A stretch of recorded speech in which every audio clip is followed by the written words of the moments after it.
Gurizada, o negócio é o seguinte, eu descobri quem é o crítico mais azedo do Internacional. O Inter que com a vitória sobre o Botafogo confirmou, ampliou a liderança no Campeonato Brasileiro, vai de bem com a vida a equipe do Eduardo Cudê. E neste vídeo eu vou te revelar quem é, neste momento, o crítico mais ácido do rendimento da equipe colorada. Vamos lá então, vamos falar sobre esta vitória do Internacional, 2-0, reforçando a condição de líder do Campeonato Brasileiro, vitória fora de casa no Rio de Janeiro, o que é sempre importante no Campeonato Brasileiro. Mas antes de ir à frente, de falar de quem é o crítico mais azedo do Internacional por esses tempos, vou revelar aqui no meu canal do YouTube, eu não vou nem te convidar mais para tu te inscrever no meu canal. Isso já é óbvio, né, que tu tá inscrito no meu canal, né? Não vai te inscrever aí no canal do Menegas, tá? Jornalismo esportivo com isenção editorial, e deixa o teu like e o teu joinha se gostar do vídeo. Eu quero te convidar para que você me siga também em uma das minhas redes sociais, no meu Instagram, Meneghetti Jornalista, para você conhecer um pouco do bastidor da minha vida. Lá tem os meus assados, hoje, por exemplo, de noite eu vou fazer um hambúrguer, tem viagens, você vai ver um pouco do bastidor também, às vezes algo dos donos da bola, tá? Me segue lá no Meneghetti Jornalista, que é o meu Instagram, para tu conhecer um pouco deste bastidor também da vida de um gestor e jornalista. Olha só, 2-0 para o Internacional sobre o Botafogo no Rio de Janeiro. Cada vez eu gosto mais da equipe do Eduardo Cudê, não só da maneira como ela joga. O Inter não fez uma atuação exuberante de novo, mas o Internacional venceu de forma convincente. O Inter jogou mais que o seu adversário, jogou mais que o Botafogo, e mereceu este placar de 2-0. O crítico mais azedo da equipe do Internacional por esses tempos, o nome dele é Eduardo Cudê.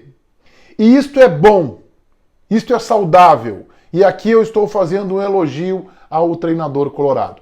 O Cudê, mesmo que tenha chegado ao país agora para trabalhar em 2020, está começando um trabalho. Pô, Meneghetti, mas nós estamos no finalzinho do mês de agosto, que começo é esse? Sim, 13 meses e meio de futebol parado. Ele está começando um trabalho no Internacional. Levou bangornadas no Campeonato Gaúcho, do rival, do Grêmio, é verdade, não foi bem, mas mesmo com a liderança do Campeonato Brasileiro na arrancada da competição, o que é sempre muito bom, ele não mostra encantamento, ele não se deslumbra com o seu time. Hoje, por exemplo, na entrevista coletiva, ele queria que o Internacional, ele falou isso, tivesse aproveitado mais os espaços que o Botafogo concedeu ao seu time. E ele está certo, o Inter poderia ter feito isso. E o Cudê tem sido assim ao longo desta jornada de trabalho no Internacional. Ele tem feito algumas colocações, ele não se encanta, ele não se deslumbra. E eu acho que isso é consequência da sua maturidade pessoal. Ele tem isso, o Cudê. Ele não fica encantado com o seu time quando o seu time vai bem. Ele não sai elogiando os jogadores de forma individual, à toa. Ele não sai elogiando a performance da equipe. Ele é comedido, né? Ele é comedido, ele tem os pés no chão. Ele sabe que não tem um super time para trabalhar. E este é o seu grande mérito. O Internacional está entre os candidatos ao título do Campeonato Brasileiro. Está, e eu já disse isso antes da competição começar. Mas o Inter é favorito? Não, o Inter não é o grande favorito para ganhar a competição. O Cudê está conseguindo jogar já 2 rodadas sem centroavante, sem um camisa 9. E no seu esquema de jogo, isto é fundamental. No seu sistema de jogo, ter um camisa 9. Alguém. Eu sei que para todos os times é fundamental, mas ele está jogando ali com um atacante improvisado, né? Ele está improvisando o Thiago Galhardo. Nesse jogo ele colocou o D'Alessandro, que não fez lá uma grande partida, fez uma atuação burocrática, mas ok. O D'Alessandro tentou pelo menos cumprir as funções e cumpriu parcialmente as funções que o Cudê pretendia com ele nesse jogo. Não foi exuberante, mas acho que não comprometeu. Mesmo sem o camisa 9, que ele precisa, por que ele precisa tanto? Porque o Cudê joga com marcação alta e ele precisa de um 9 para segurar os zagueiros adversários, para marcar a saída de jogo do adversário. Um jogador como o Thiago Galhardo não tem este cacuete, um centroavante tem, de perseguir, de ser intransigente com o zagueiro, com a saída de bola adversária. O Guerreiro tem muito isso. Sabe quem é que também tem isso? Um jogador que o Internacional tentou contratar e que não conseguiu, porque quer dar um tempo no futebol, o argentino Marco Ruben. Um jogador intransigente para tentar tomar a bola do adversário. Pois bem, mesmo com estas deficiências, O Kudê está arrancando muito bem no Campeonato Brasileiro. E apesar disso, ele não fica encantado, lambuzando o seu time de elogios. Não, ele é comedido. Ele elogia alguns aspectos e ele é capaz de fazer uma crítica mesmo com o Internacional na liderança. E isso me agrada. Eu gosto desse tipo de postura profissional. De alguém que está sempre querendo melhorar. De alguém que sempre acha que pode fazer mais, que pode render mais. Eu acho que essa é uma postura interessante do técnico do Internacional. Mas isso não é o mais importante, isso é um detalhe. O mais importante é como o Internacional vem jogando e vem jogando bem, sem ser maravilhoso. Mas o Inter venceu de adversários que, se não são candidatos ao título, são equipes de primeira grandeza.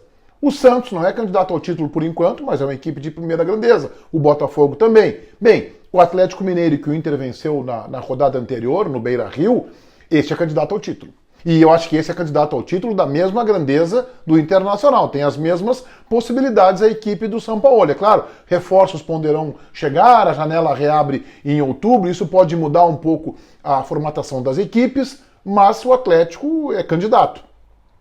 O Palmeiras, nesta rodada, acabou tropeçando, empatou com o Bahia. O Vasco perdeu o clássico para o Fluminense. O Fluminense cresce na tabela do campeonato. E o Internacional, vamos ver o Flamengo amanhã contra o Santos. O Internacional tem a chance de cada vez mais se consolidar na liderança. O Inter não pode se assustar com isso, tá? O Inter não pode se assustar e achar que isso vai aumentar a sua responsabilidade. Vai. Se o Internacional ficar muitas rodadas na liderança, o que é muito bom, vai aumentar a responsabilidade, vai ser uma equipe mais visada, mas o Inter vai ter que ter estofo para segurar isso. E me parece que o Kudê tem.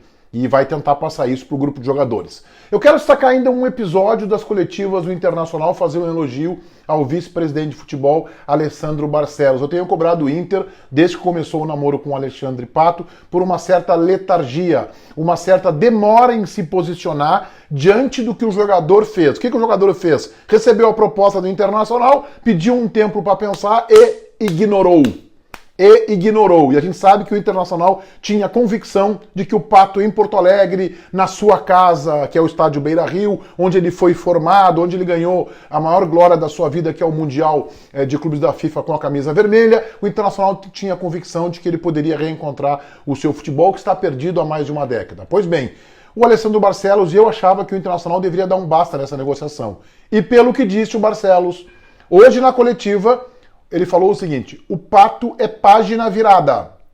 Ótimo, parabéns. O Inter precisava saber o seu tamanho e não ficar dependente do Pato. Eu só temo, e eu acho que isso pode ainda acontecer, é que o jogador recue, volte atrás e queira reabrir a negociação. E acho que o Pato realmente tem que ser página virada. Eu acho que, em primeiro lugar, tecnicamente, ele nem vai render o que o Internacional espera. Eu acho que ele tem uma série de limitações, uma série de problemas na sua trajetória, falta de foco, falta de mobilização, falta de motivação. Mas, ok, o Pato, eu sei que ele tem talento, tem qualidade, só que ele vive na expectativa. E o meu colega João Batista Filho disse isso no Donos da Bola, e eu acho que é uma definição absolutamente precisa. Então o Inter acerta em efetivamente virar esta página. Me segue no Instagram, Meneghetti Jornalista. Me segue aqui no YouTube, te inscreve no meu canal. Isso já é uma obviedade, né? E vamos em frente. Feitoria, gurizada. Vai, um abraço.